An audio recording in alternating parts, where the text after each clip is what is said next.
ዶክተር አብይ አህመድ ድህነት ጫፍ ላይ የነበረችውን ኢትዮጵያን ወደ ብሩህ ተስፋና ብልጽግና ጎዳና መርተዋል። በትጋትና በቆራጥነት በመስራት ታላቁ የኢትዮጵያ ህዳሴ ግድብን ውበት የተላበሰ የንጋት ሐይቅን የመሰሉ ሀብቶች አስገኝቷል።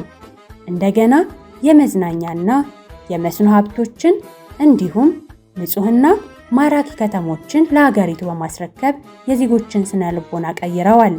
ከዚህ ሁሉ በተጨማሪ አሁን ደግሞ ኮይሻን የመሰለ ግዙፍ የኃይል ማመንጫ ግድብ ባለቤት ሊያደርጓትም ከጫፍ ደርሰዋል።